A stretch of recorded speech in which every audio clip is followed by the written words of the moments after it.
তো hello guys, good afternoon. আজকে আমি দুপুর উঠে না, মানে পরন্ত বিকালে আমি আর তনুজা বেরিয়ে পড়ি আমাদের চারপাশের প্রকৃত দৃশ্য দেখতে। যা বৃষ্টি হচ্ছিল আমাদের পর আর দীঘা যেতে হবে না, কারণ দুয়ারেই দীঘা চলে এসেছিল।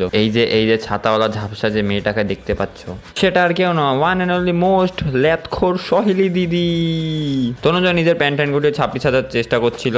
তারপর আমি ভাবছিলাম কিছু বলবো, বা থাক বললাম না, কারণ তুষিদ্দা মানে তনুজার বস এখানে হাজির হয়ে গেছিল। সিও ছাতা উড়ে যাচ্ছিল, তাই এখানে দাঁড়িয়ে আছে। যাক, যা মেঘ করে ভাবছিলাম যে বৃষ্টিটা নামবে, হেভি জোরে যে আমরা ভিজেই যাবো। ঠিক বলতে না বলতে কিছুক্ষণ পর সেরকম জোরে বৃষ্টিটা নামে। আমিও বৃষ্টি উপভোগ করছিলাম, যাতে আমার ঠান্ডাটা আমি ভালো করে লাগাতে পারি, আমার কোনো কাজবাজ না করতে হয়। রাস্তা দিয়ে হঠাৎ হারার সময় দেখি তুষিদা, কি করছো এইসব রাস্তার মধ্যে, ছি এইসব দেখে আমি সেখানে থাকতে পারিনি। যাক, আমি একটু ঘুরে ঠুরে চলে গেলাম। তারপর আমরা অশোকনগরের একটা প্যাসিফিকেশন খুঁজে বার করলাম। তারপর আমরা দেখছিলাম যে মানে একটু অ্যাস্থেটিক টাইপের হচ্ছিল। তারপর আমরা সলিদির বাড়িতে আসি এবং সলিদি আমাদের চা খাওয়াই। এরকমভাবে আমরা চা খাই, তোমরাও কিছু না কিছু খেয়ে নাও।